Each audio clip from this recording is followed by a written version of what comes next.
rekening yang berkaitan dengan yayasan, termasuk bersurat ke Dinas Pendidikan agar menghentikan dana bantuan operasional sekolah, BOS, untuk yayasan tersebut. Sudah kita proses ya mulai dari penyelidikannya, kemarin kita sudah blokir beberapa rekening dan bersurat ke Dinas Pendidikan Provinsi dan Kabupaten untuk diberhentikan sementara bantuan sekolah, katanya. Sebelumnya, penyidik di Treskrimum Polda Jabar melakukan olah TKP ulang, untuk mengungkap peristiwa pembunuhan ibu dan anak di Kabupaten Subang. Olah TKP dilakukan setelah salah satu pelaku mengakui perbuatannya dan menyerahkan diri ke Polda Jabar. Saat ini, polisi telah menetapkan 5 orang tersangka dalam kasus tersebut.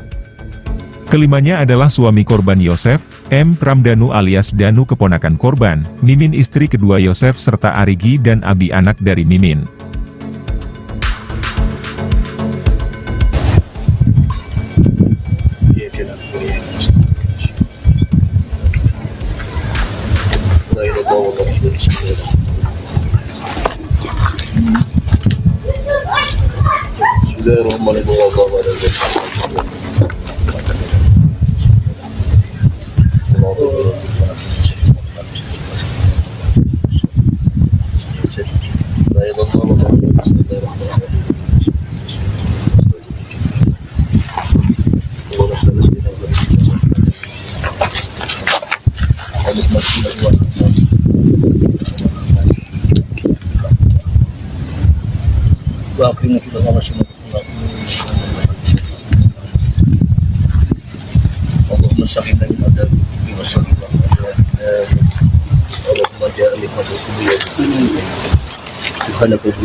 Penyidik Polda Jabar menggelar prarekonstruksi kasus Subang di lokasi kejadian tewasnya Tuti dan Amalia, tepatnya di Jalan Cagak, pada Selasa, 31 Oktober 2023. Dalam rekonstruksi itu, polisi menghadirkan tersangka Danu. Selain itu, polisi juga menghadirkan Yoris, kakak korban bernama Amalia. Direktur di Treskrimum Polda Jabar, Kombes Surawan, menerangkan, prarekonstruksi ini untuk mencocokkan keterangan Danu dengan peristiwa pada 18 Agustus 2021. Prarekonstruksi pertama dilakukan fokus di dalam rumah TKP kasus pembunuhan ibu dan anak tersebut. Dikatakan Surawan, Yoris dihadirkan hanya untuk menunjukkan posisi perabot rumah saat sebelum kejadian peristiwa pembunuhan yang menimpa ibu dan adik tercintanya. Untuk hari ini, prarekonstruksi pertama hanya lakukan di dalam rumah korban, atau TKP, belum dilakukan di tempat lain. Kita hari ini mencocokkan posisi seperti mebel, kemudian tempat tidur, barang-barang lain yang ada di TKP. Tujuannya nanti pada saat kita prarekonstruksi itu sudah tertata nanti di sini. Makanya kita dari pagi hari Kamis nanti ya. Hari Kamis. Makanya kita setting dulu kan, nanti sebelum prarekon kita sudah tersetting dengan rapi, seperti posisi meja makan, kemudian sofa, tempat tidur TKP, kemudian sofa ruang tengah, termasuk dapur juga nanti kita setting ulang. Kita panggil keluarga supaya tahu posisinya seperti apa. Tapi sekali lagi Pak, untuk apa yang disampaikan pengakuan Danu itu sudah ada ketentuan ya? Tetap.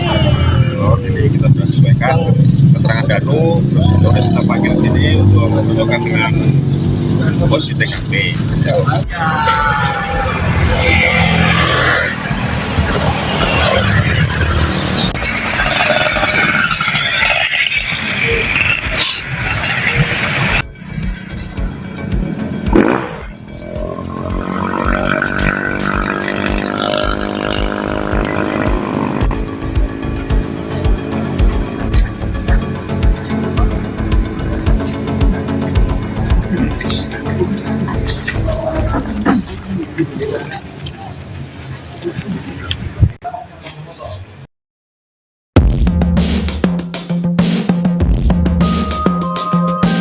Dua minggu mendekam di Bui, Yosef tersangka kasus Subang kembali mengurai curhatan ke pengacaranya.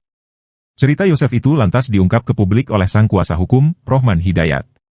Dalam ulasannya itu, Rohman pun sekalian menjawab pertanyaan publik soal sosok Yosef yang disangkakan pada pasal pembunuhan ibu dan anak, Tuti dan Amalia. Termasuk soal halayak yang menyoroti raut wajah Yosef usai ditetapkan sebagai tersangka. Tak seperti tersangka lain yakni Danu yang menampakkan wajah muram. Yosef justru tampak santai bahkan tersenyum kecil saat dipotret mengenakan baju tahanan. Tak cuma itu, Yosef juga tertangkap kamera tengah tertawa saat berbincang dengan pengacaranya. Yosef juga tampak ceria kala bertemu lagi dengan istri muda, Mimin dan dua anak sambungnya, Arigi dan Abi. Ia bahkan santai mencium Mimin di depan aparat dan pengacaranya. Penasaran dengan hal tersebut, YouTuber Mbak Suci pun bertanya ke Rohman Hidayat selaku pengacara Yosef. Hingga akhirnya Rohman pun mengurai alasan Yosef berekspresi datar dan tersenyum setelah jadi tersangka. Diakui Rohman, Yosef sejatinya sudah melewati batas terkait perasaan pilunya. Alhasil saat kini dituding sebagai pelaku pembunuhan Tuti dan Amalia, Yosef cuma bisa pasrah.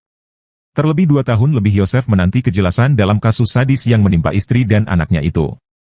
Soal sikap dan aksi Yosef yang tersenyum dan tertawa depan kamera, Rohman tak mempermasalahkannya. 2 tahun setia membela Yosef, Rohman meyakini satu hal. Bahwa kliennya tidak berbohong dan berpegang teguh pada fakta. Yosef bahkan bingung saat disuruh mengakui pembunuhan yang diungkap Danu. Karenanya, Rohman kini heran dengan penetapan tersangka pada kliennya.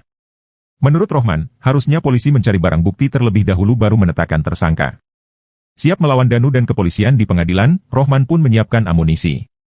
Diam-diam tim pengacara Yosef sudah menemui beberapa saksi ahli guna mematahkan alibi Danu. Direktorat Reserse Kriminal Umum, Ditreskrimum, Polda Jabar, mengamankan sejumlah barang dari hasil penggeledahan di 4 rumah di Subang. Dirkrimum Polda Jabar, Kombes Pol Surawan mengatakan, penggeledahan dilakukan di 4 rumah, masing-masing milik Yoris, Mulyana, anggota bantuan polisi, Banpol, dan seorang perwira polisi. Dari penggeledahan di 4 rumah itu, polisi mengamankan sejumlah barang yakni telepon genggam, memory card, laptop, stick golf, dan golok. Kita amankan untuk dilakukan pemeriksaan ulang.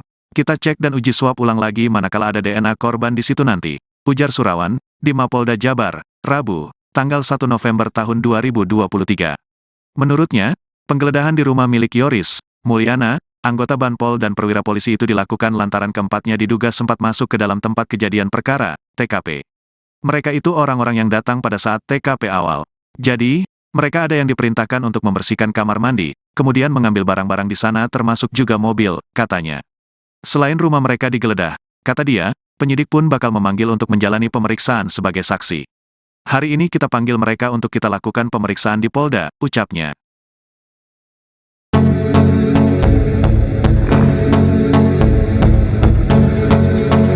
Penyidik Polda Jabar makin agresif menangani kasus Subang. Terbaru, kemarin, mereka menggeledah perwira Polres Subang, termasuk si Banpol yang datang ke TKP saat kejadian. Selain menggeledah rumah perwira Polres Subang, polisi juga menggeledah rumah Yoris, anak korban Tuti sekaligus kakak dari Amalia. Tuti dan Amalia dihabisi pada 18 Agustus 2021. 2 tahun berlalu, polisi menetapkan 5 orang sebagai tersangka.